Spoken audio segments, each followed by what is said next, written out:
একটা আলোচনা দিয়ে আজকে শুরু করতে চাই, সেটি হলো মৃতের জন্য মৃত ব্যক্তির মৃত্যুর পূর্বে কোনো করণীয় আছে কিনা, থাকলে সেটার মাসনুন তরিকাটা কি, তারপরে আমরা কবর জিয়ারতের বিষয়টি আলোচনা করতে চাই। স্যার, আলহামদুলিল্লাহ ওয়াসসালাতু ওয়াসসালামু আলা রাসূলিল্লাহ ওয়া আলা আলিহি ওয়া আসহাবিহি আজমাইন ওয়া বাদ। আপনি একটা গুরুত্বপূর্ণ বিষয় উত্থাপন করেছেন যে আমরা দীর্ঘ জীবন পাই,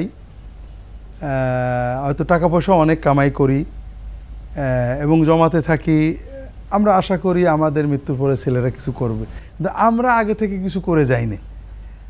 আগে থেকে করা দুটো, একটা হলো নিজেদের আমল ঠিক করা, আর একটা হচ্ছে মরার পরেও আমি পাবো, অর্থাৎ আমি মরে যাব, আমার সব কর্মবন্ধ হবে, কিন্তু আমার সোয়াবের রাস্তাটা খোলা থাকবে। এজন্য আমাকে আমার ছেলেরও মুখাপেক্ষি হতে হবে না, আমার মেয়েরও নয়, কারোরই নয়, এমন কিছু আমাদের করা উচিত। আর এ ব্যাপারে একটা মৌলিক গাইডেন্স দিচ্ছেন রাসূলুল্লাহ সাল্লাল্লাহু আলাইহি ওয়াসাল্লাম।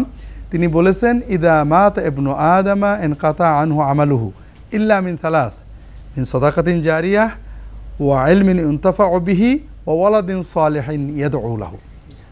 মানুষ যখন মৃত্যুবরণ করে, মৃত্যুর সাথে সাথে তার সকল কর্ম বন্ধ হয়ে যায়।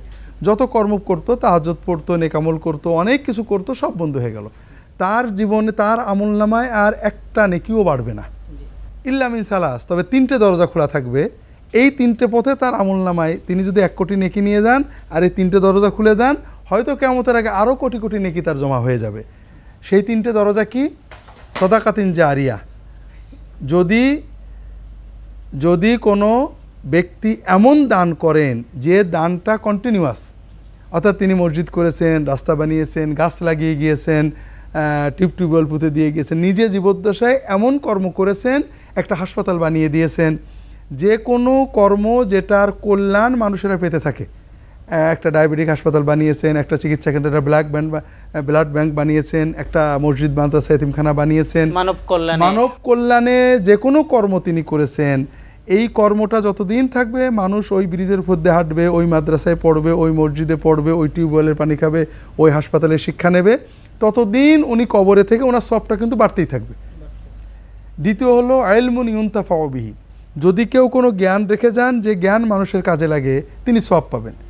বই লিখেছেন, জ্ঞানের প্রচার করেছেন, ছাত্রদের পড়িয়েছেন, অথবা তিনি বই লিখতে পারেননি, বই কিনে প্রচার করেছেন, বই ছাপাতে সাহায্য করেছেন, ছাত্র নিজে তৈরি করতে পারেননি কিন্তু ছাত্র তৈরির প্রতিষ্ঠান করেছেন, যে কোনোভাবে ক্যাসেট তৈরি করে দিয়েছেন, ও আলোচনা তৈরি করে দিয়েছেন, প্রচার করেছেন। এই যে এলেম তৈরি করে দিয়েছেন, যেমন একটা সিডি তৈরি করে দিয়েছেন ওয়াজের, অথবা একটা বই কিনে প্রচার করে দিয়েছেন, মসজিদে দিয়েছেন, মাদ্রাসায় দিয়েছেন, এই এলেমটা যতদিন ওই মসজিদে থাকবে, মাদ্রাসায় থাকবে, কন্টিনিউ করবে, তার সওয়াবটাও কবরে বসে কন্টিনিউ করতে থাকবে। আর 3 নম্বর হলো ওয়ালাদিন সালিহিন ইয়াদউ লাহু, যদি নেককার সন্তান রেখে যান, ওই সন্তান দোয়া করলে পিতা বা মাতা সওয়াব পেতে থাকবে। তাহলে মৃত্যুর পূর্বে ব্যক্তি নিজেই নিজের জন্য এই কাজগুলো করে যাওয়া। আমরা দুটো কাজ আমাদের জরুরি, একটা হলো নিজের আমল করা, আর মৃত্যুর পরেও যেন আমার কর্ম অব্যাহত থাকে, এই জন্য এই 3টে কাজ আমাদের সবারই করা দরকার।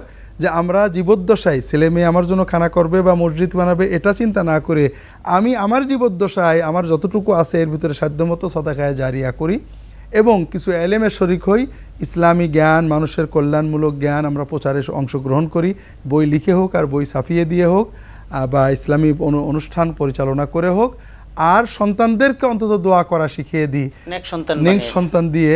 এই 3টে করলে আমরা নিজেদের কর্মের সওয়াবই নিজেরা পেতে থাকবো, কবরে শুয়ে শুয়ে পেতে থাকবো। এটা একটা সাদাকা বা সওয়াব রেসানির ব্যবস্থা স্থায়ীভাবে নিজেই করে গেলাম। অন্যের সওয়াব রেসানি করবে এই আশায় আমাকে কবরে যেতে